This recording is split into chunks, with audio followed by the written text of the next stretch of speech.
Press वार्ता मैंने इसलिए बुलाई है कि मैं, जैसा आप लोगों को पता ही है, मेरे साथ जो भी हुआ है पिछले लंबे टाइम से मेरे साथ चल ही रहा था, और जो पिछले 6 महीने से जो मेरे साथ बार बार मेरी जो बेइज्जती की जा रही थी, हर मीटिंग में डीएम साहब मुझे जो उल्टे सीधे शब्द, जाति सूचक शब्द के साथ उल्टा सीधे शब्द बोलते थे।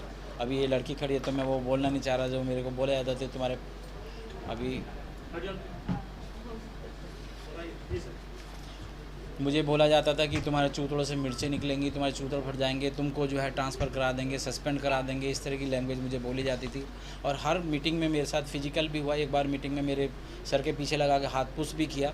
शुरू से ही मुझे समझ ही नहीं आया कि ऐसा क्यों कर रहे हैं, लेकिन हालत ये थी कि जो इनके आने से पहले एक जेएम फार्मा थी, जेएम फार्मा के प्रोप्राइटर हैं श्री राजेश शुक्ला, उनका जो पहले ही बिड हो चुकी थी। मैं आया तो यहाँ पे 16 दिसंबर को, 14 दिसंबर को मेरा ट्रांसफ़र होके हुआ था। 15 दिसंबर का संडे था। संडे में सुबोध जो उसमें जैम देख रहे थे, जो उस समय एसएमओ स्टोर भी थे, इन्होंने क्या काम किया कि उसे 15 तारीख को मेरे से बिना पूछे एक्सटेंशन दे दिया सामान सप्लाई का, जो कि 12 दिसंबर को एक्सटेंशन पीरियड उसका ख़त्म हो चुका था।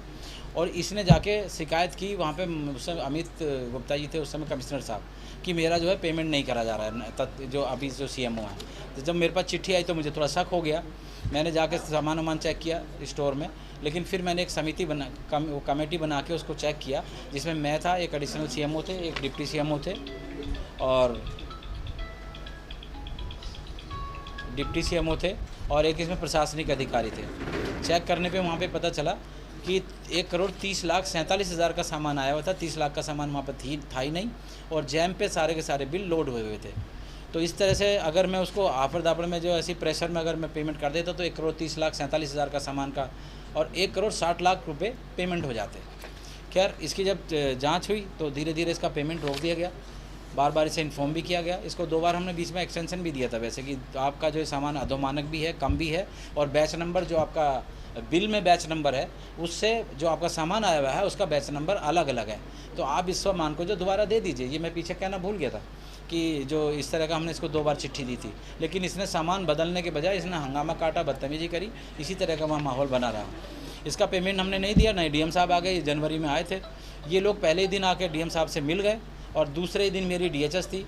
और जब इनसे आके इन्होंने मिल गए, दूसरे हमने सुबोध को इसलिए हटाया था कि वो क्लिनिक रजिस्ट्रेशन भी देख रहे थे 8-9 साल से, और उन्होंने जाते जाते 30-35, मैं भी पीछे उसे भूल गया था, 30-35 नर्सिंग होम का रजिस्ट्रेशन भी किया हमारी बिना मर्जी के, हमसे बिना बताए। और कोई भी हार्ड कॉपी या कोई भी सॉफ्ट कॉपी किसी भी नर्सिंग होम की अवेलेबल है ही नहीं। ये तो अब जब हम उसको पोर्टल, क्योंकि 2021 से पोर्टल पे आ गया है, ऑनलाइन होना है सब कुछ, अब इस साल से हम उस सबको जो है ऑनलाइन कर रहे थे।